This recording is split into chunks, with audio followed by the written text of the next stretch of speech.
Singer Mangli వివాదం రోజుకో మలుపు తిరుగుతోంది. సుబ్బారావు అనే అడ్వకేట్ ఇచ్చిన ఫిర్యాదుతో పంజాగుట్ట పోలీస్ స్టేషన్లో మంగ్లీపై కేసు నమోదైంది. అయితే తనపై తప్పుడు ఆరోపణలు చేస్తున్నారని ఆవేదన వ్యక్తం చేశారు మంగ్లీ. లాయర్ సుబ్బారావు డబ్బులు డిమాండ్ చేశారని, డబ్బులు ఇవ్వకపోవడంతో తనపై ఇలాంటి ఆరోపణలు చేస్తున్నారని కంటతడి పెట్టింది. తను కష్టపడి సంపాదించుకున్న పేరును చెడగొట్టేందుకు కొందరు కుట్ర చేశారని, ఒక బంజారా బిడ్డ ఎదుగుతూ ఉంటే చూసి ఓర్వలేకే లాయర్ సుబ్బారావు అనే వ్యక్తి ఇలాంటి నిరాధార ఆరోపణలు చేస్తున్నారన్నారు మంగ్లీ. ఆ కేసుతో సంబంధం లేని తనని ఇందులోకి లాగారని వాపోయారు. తాను తప్పు చేయలేదని నిరూపించుకునేందుకు అన్ని ఆధారాలున్నాయని, సుబ్బారావు పెట్టిన కేసులో ఏమాత్రమూ వాస్తవం లేదన్నారు. తన తమ్ముడు మంచివాడని, తాము ఎవరిని మోసం చేయలేదని తెలిపారు సింగర్ మంగ్లీ. మీడియా మిత్రులకు నేను ఒకటే కోరుకుంటున్నా, దయచేసి ముందు వెనుక వెరిఫికేషన్ చేసుకొని పోలీస్ వాళ్ళని అందరినీ కూడా అడిగి, దయచేసి నేను సోషల్ మీడియా నుంచి వచ్చా, నేను సోషల్ మీడియానే నాకు శాపంగా మారుతుందని నేను ఏ రోజు కూడా అనుకోలేదు.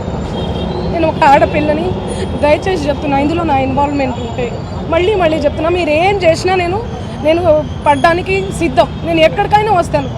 కానీ అనవసరంగా నన్ను దయచేసి బ్లేమ్ చేయకండి ముందు వెనక తెలుసుకోకుండా. ఇందులో నా ఇన్వాల్వ్మెంట్ 1% కాదు కదా, 0% కూడా లేదు. ఆయన జస్ట్ ఫేమస్ అవ్వడం కోసమే నాతో మాట్లాడాడు కూడా, నువ్వు వస్తేనే నేను మాట్లాడతాను అని చెప్పి ప్రతి ఒక్కరిని కూడా ఆయన అట్లనే అప్రోచ్ అవుతున్నారు. సెలబ్రిటీస్ని నేను కనుక్కున్నాను కూడా, ప్రతి ఒక్క సెలబ్రిటీ ఇదే చెప్తున్నారు. రిటర్న్ డబ్బులు ఇచ్చి మరీ ఇంటర్వ్యూ చేయించుకుంటాడట ఆయన, అంత పిచ్చి ఉంది ఆయనకి. ఆయన ముందు వీడియోలు వినండి. అండ్ ఈ కేసు సిఐడిలో ఆల్రెడీ నడుస్తుంది, 1 ఇయర్ నుంచి నడుస్తుంది.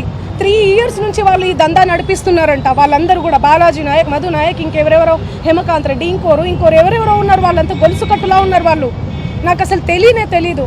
అన్యం పుణ్యం ఎరగని మమ్మల్ని, నన్ను, నా ఫ్యామిలీని దయచేసి రోడ్డుకి ఇచ్చి, మీడియా మిత్రులారా నేను మళ్ళీ చెప్తున్నా, న్యాయం ఎవరి వైపు ఉంటే వాళ్ళ వైపు ఉండండి దయచేసి.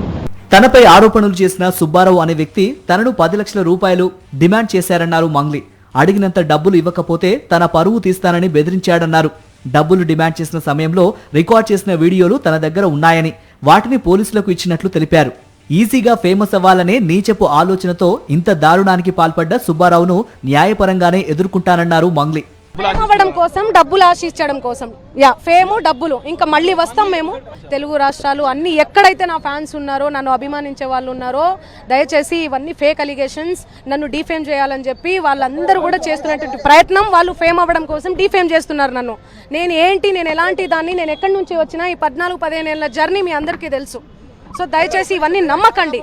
సుబ్బారావు డిమాండ్ చేసిన 10 లక్షల రూపాయల వీడియో ఇప్పుడు ఈ కేసులో కీలకంగా మారింది.